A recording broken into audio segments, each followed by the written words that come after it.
Welcome back to another episode of Freedom Blueprint Podcast. I am your host, Justin Deese, and today I am hanging out with my business partner, Chris Gist.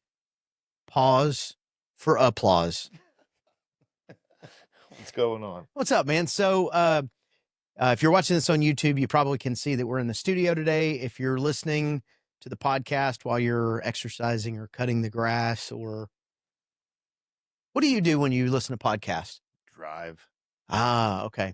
Or driving, then you probably can't see that we're in the studio, but yeah, Gist made it out here to the farm to hang out, and you have to take a chicken home with you. I would love to take a chicken home. Yeah. I was going to ask before I left. Yeah. I'll have to, and we have more to slaughter Saturday. So You didn't get all 50 of them in? no, we ran out of space. Yeah, we ran. So, a little bit of a backstory. If you follow the podcast, you know about this. If you're new to the podcast, welcome. Typically we talk about business, but my wife and I have had some personal projects we've been working on, and we live on some land on the north end of the county that we live in. And my wife said, "Hey, you know what? We should try raising our own chickens." And I was like, "Okay, I don't even know what that means, but let's try it." And she said, "Well, we should get like 10 chickens." And so as I'm going through the process and I realize, well, like the thing you got to get is a certain size. I don't know. Anyways, I ordered 50 chickens. And my wife's like, "What is wrong with you?" I'm like, 10 or 50, like what's the difference? Because they only live 8 weeks. Oh, really? It's that quick of a That process? fast, man. Huh. It is that fast. So I don't know. I thought, well, obviously to butcher them is going to take more time, but during that 8-week period, we move the thing every day. And so whether there's 10 chickens or 50 chickens, I thought, well, I mean, you're going to move the thing every day. Might as well utilize the space. All the effort is at the end. So now so butchering was a 4-day. I had no idea that was only an 8-week process. 8-week process, man.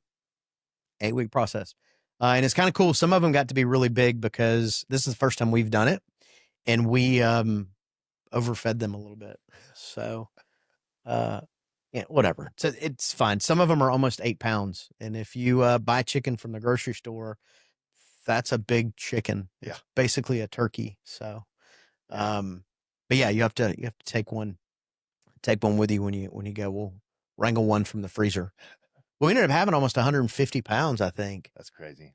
Yeah. And then we have 16 more, I think 16 that we're processing this week, but we didn't get through all 50 because we just ran out of space. Like I underestimated how many chickens that is. Big of a freezer you need. Yeah. I had to go buy, so the night before I had to go buy a cooler. Well, I don't know, it was whatever Friday night, I'm running around trying to buy a cooler. So the biggest one I could find was 115 quart. Was you running around like a chicken with your head cut off? A little bit. Yeah. That was a good one. I don't even remember what we were talking about. We just kind of got off the interstate there a little bit. That's okay. I don't remember either. Oh, driving, listening to the podcast? Oh, I don't know where we were. anyways, here's what we're going to do today.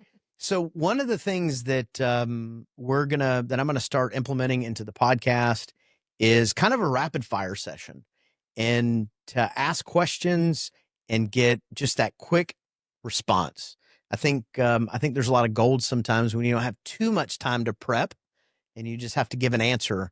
And so part of what I want to do with you and I is go through the questions, and then we can expand upon them as much as you want. But before we get into that, I know I mentioned earlier that we're business partners.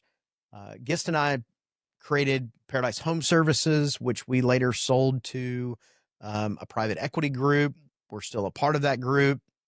I don't know, anything to add to that? It was a very quick and beneficial journey. Yeah. We had a 5-year plan. That's how we had to sell our wives on how we were going to do this thing again.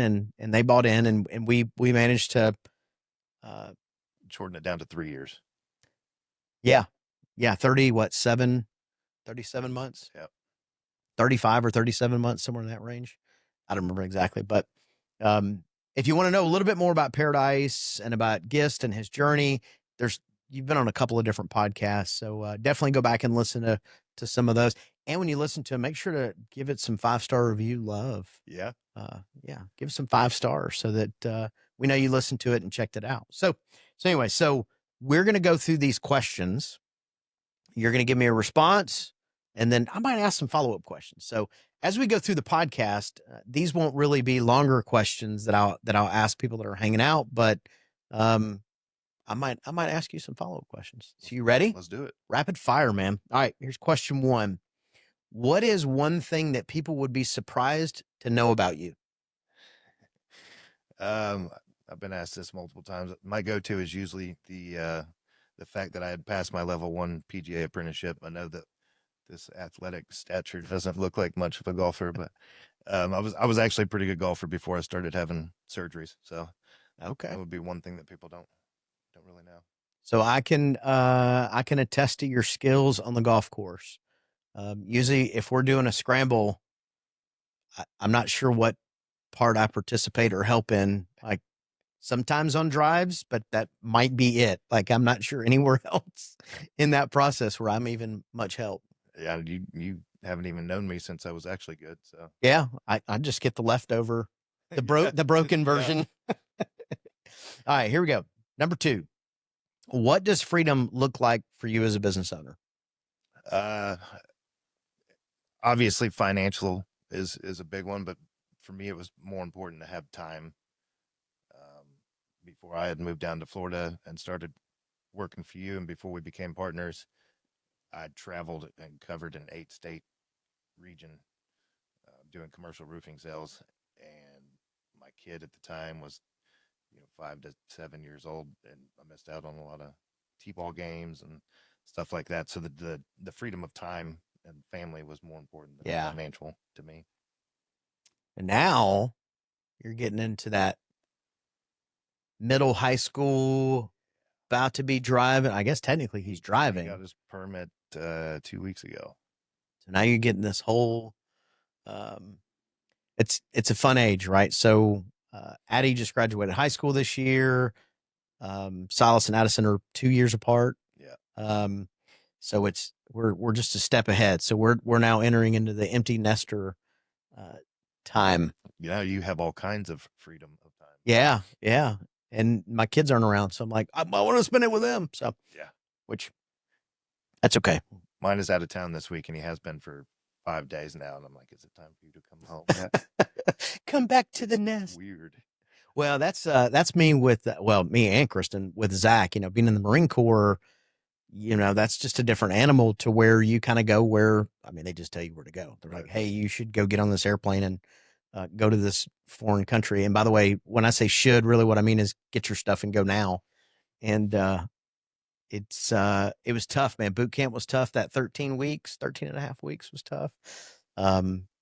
But definitely I never thought I'd be that parent that's like, I cannot wait for my kids to be back, like come back home now. It's as simple as I've made some food that I've never made before in the house, and I want him to try it. And I'm like, dang it, he's not here. I need my sous chef and my sous taster. Yep. That's awesome. All right. So next question. What's one decision that created more freedom? Honestly, selling out to the private equity group, to Leap Service Partners. Stress levels are much less. Worrying about cash flow or making payroll is not an issue anymore. Wanting new toys for the business is not an issue anymore. And honestly, I think I have more free time now than I did as a business owner currently. Well, it's definitely your thinking shifts. Like there's different things you have to think about. And yeah, not running on a cash basis is certainly, Yeah. You're not having to go, okay, well, I really want this piece of equipment, or I really want to order this tractor trailer load of water heaters, but what's my turn rate going to be? How quick am I going to get it done? Yeah. Like all those things. So that's, I'll agree with you on that. That's definitely, running. It allows you to run the business in a different mindset. And then there's the spouse aspect of that cash flow too. So yeah, while I'm at work, I want to make this decision, but I still got to deal with it at home too. So extra stress. Good answer. Good answer. What's one leadership lesson you wish you would have learned earlier? Uh, don't be afraid to pull the trigger on things. It's if you fail, whatever, you'll have another opportunity. But just making the bigger decisions quicker, Yeah. I guess. I have been a leader of some sort or another since I was 18, but as far as trying to do it for myself, I think I waited too long to start that process. Well, it's a nice thing about being a smaller, like when you're starting out and you're running your business, the good and the bad is you can make decisions quickly. But I think sometimes what people forget is you can shift and pivot quickly. Yeah, So, if you make a decision and you're like, uh-oh, wrong decision, you should be able to have enough to change it on the fly. shift it and move on. All right, good answer. If you could give one piece of advice to a business owner trying to grow, what would it be? Make sure that whatever you're building, you're trying to create happiness. So whether that be with the culture or the brand or your home life, if you build it around that and not just for you, but for your team members, typically everything else will fall into place and be successful. So make sure that you're enjoying what you're doing from the get go. So I think most business owners, especially when you get to like that certain size, um, fun seems to be an adjective that's not used very often when you talk about your business, and I think I think it's a shame that most business owners don't use that. And for you and I, when we decided to go after it and do this crazy thing and create this business, as we were sitting down coming up with like what are some of our non-negotiables, fun came up a lot. Yeah. It came up in the branding, it came up in how we wanted to do the culture, it came up in the uniforms, it came up in the van wrap, like every sense of it. It was like we just want to have more fun than we did last time. Yep.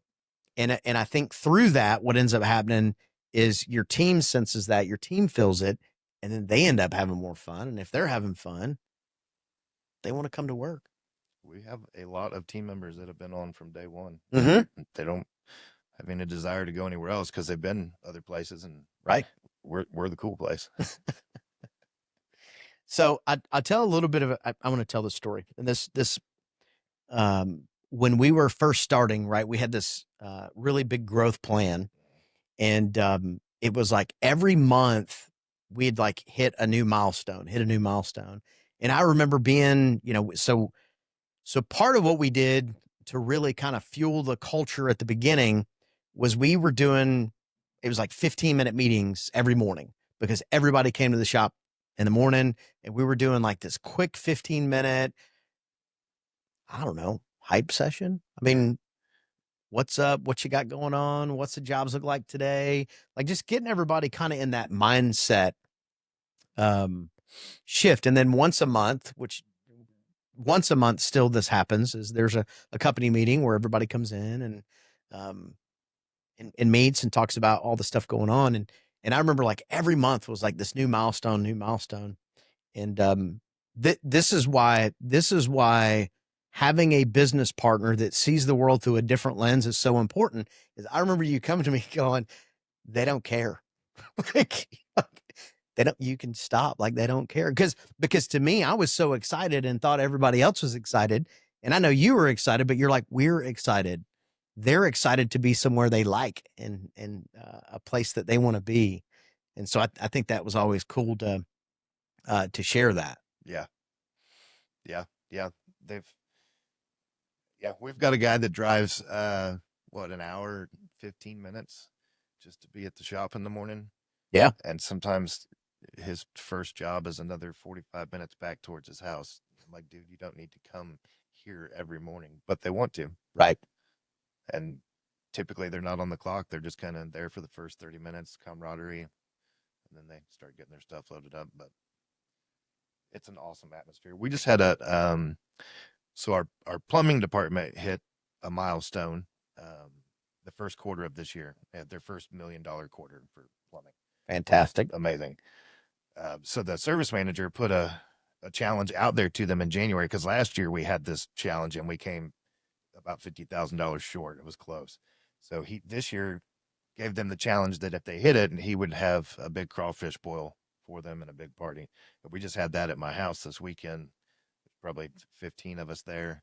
Swim party. 80 pounds of crawfish. But it was awesome to see everybody have a good time. So one of the things, I was sharing this with somebody a couple weeks ago, and I was talking about our monthly meetings. And I was saying, we were kind of getting wrapped up in the growth and the go and the go and the go, and we were kind of starting to lose a little bit of that culture focus and centered.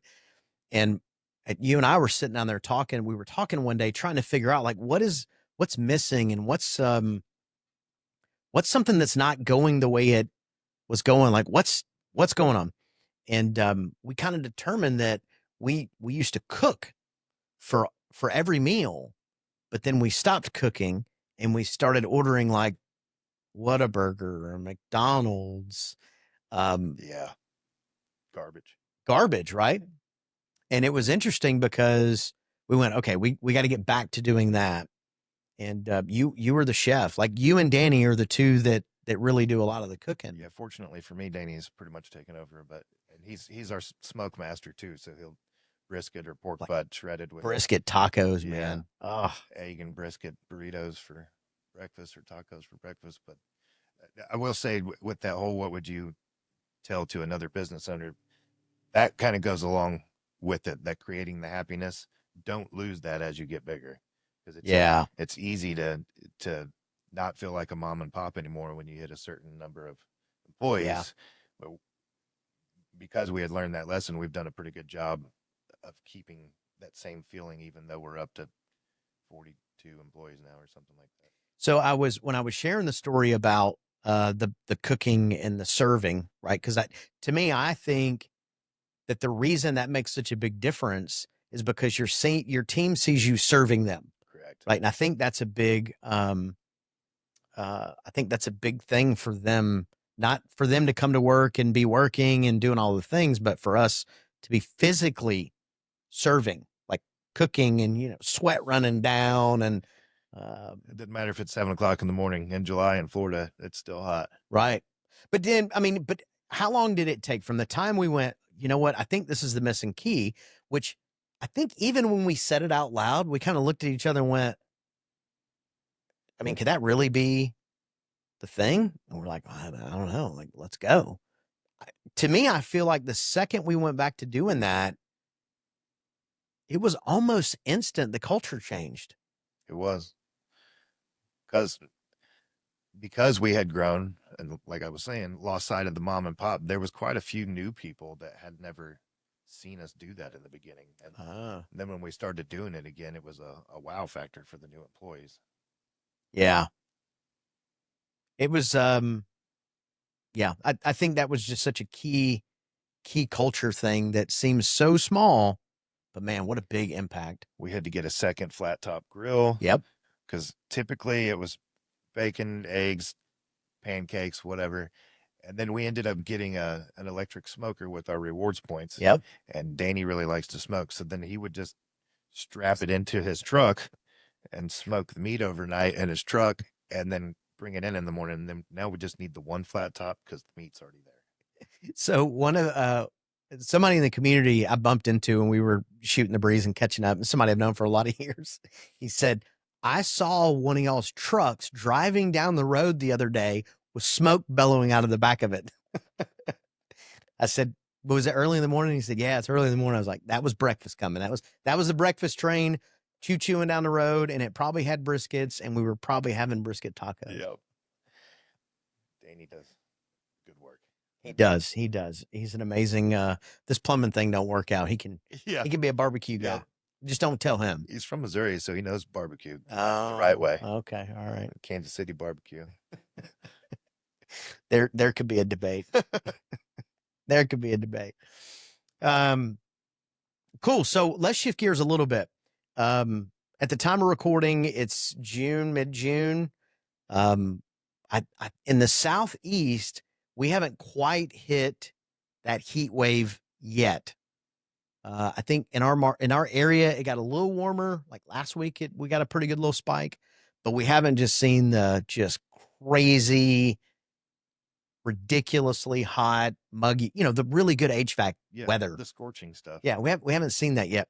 So what are some things, because I feel like we're 4 weeks behind that trend.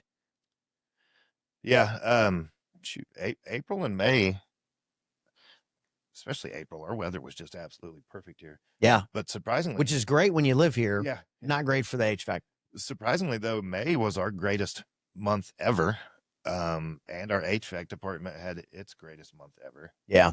So things are starting to pick up, which is surprising with all of the price increases because of the tariffs that have or have not hit yet. But And the refrigerant the craziness. manufacturers are going to raise their price anyways, even though it hasn't happened. They're not going to miss an opportunity to raise their price. Yeah, it's good stuff. Yeah.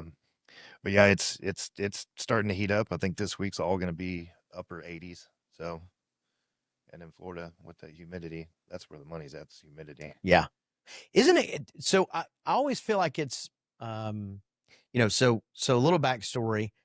You and I, our backgrounds were more on the plumbing side than the HVAC side, and part of the Paradise Home Services plan was we were going to get an HVAC. Like that was part of our written down vision statement when we first started. And so then when we actually got into the HVAC business because we acquired a business, and so we really didn't know what we didn't know what we were doing. I'm overly optimistic all the time, so I'm like, it's just a different widget. Who cares? And then you're like, I don't think that's how that works, and you were right. But one of the things, as we started learning more about the industry, that surprised me is that anybody in the South would install an AC system that was not a variable speed. Yeah, no kidding. Like when I put the one into my house, it's a huge difference. What a night and day. And my power bill went down a little over $200 from 1 July to the next. Dang. So, I mean, that also included insulation and aerosil, but still. We had to test we had to test everything out, make sure we knew what we were doing. Yeah. Get stove on the store. He's like, yeah, let's hook my house up. Let's see how it goes. Yeah. And then, the bag busted loose in training and got glue all over my 78 shovel head. I do remember that. Yeah, and the trainer was there. Yeah. The trainer from Aerosil. He was horribly embarrassed, which wasn't his fault by any means. That was totally us being us, because the business that we acquired, he was very much a toy guy. He had all the toys. He was. Most of which he never, I don't think, used a ton of them, but he had like all the toys, and Aerosil was one of the toys that he had. And I remember when we acquired the business, we were like, we've heard of it. We don't know much about it, but we've heard of it, and we know some businesses that do it. And man, we started studying it, and it was like, well, yeah, this is going to be a core part of our business. This is pretty awesome. Quite a bit of it now. It's definitely advantageous for a homeowner. I mean, shoot, in California, it's required now, right, for new builds. Well, and I don't know that Aerosil necessarily is required, but yes, the standards that they have now set in California, from my understanding, are so tight that I don't know that you can do it without Aerosil, and I don't think, because they acknowledge that even a new build is going to have leaks in it. Well, so now Aerosil has the machine to where it will, before drywall, it will seal all the leaks. Like it sprays the glue all through the house, which it is, because you got to think houses do have to breathe. So I don't know. I mean, I guess you maybe dump air out. I don't know. We don't get that fancy here in Florida. That's more of a West Coast thing, but it is cool. The technology is pretty neat. But yeah, man, that would be a tight house. Yeah. Well, cool. Any last wisdom to share, my man, before we jump off? Because we have lunch coming up at the Piggly Wiggly. Piggly Wiggly. We are high class. No, I don't have any good wisdom, I guess. You have so much good wisdom. I think you're being coy. I am coy. You're putting me on the spot. I know that's the whole point. Again, back to the build happiness. Make sure that your culture is amazing. It's not just for your life, but you're building it for your team's lives as well. So, want to spread the happiness. Don't just take it home with you. Well, in culture, when you have a good culture, you tend to not have people leave for $1. Yeah. Yeah. Absolutely. So that's a big one. So cool. Guess appreciate it, man. Let's wrap this thing up. We got some Piggly Wiggly to go eat. If anybody listening doesn't know what a Piggly Wiggly is, clearly you're not from the South, but we have a Piggly Wiggly by our house that has this amazing buffet that you've not had, but you're going to experience. Amazing buffet. And it literally is like food my grandmother used to make. It's collard greens and Soul food. black eyed peas. Oh my gosh, I'm so excited. My stomach's rumbling. I don't know if the microphone's picking it up or not, but cool, man. Appreciate you coming and hanging out. Thanks, and thank you guys for checking it out and hanging out. And listen, subscribe and reviews, 5-star reviews, man. It doesn't just work for your plumbing and AC and electrical business. It also works for podcasts as well. So hook us up and we appreciate it. Thank you.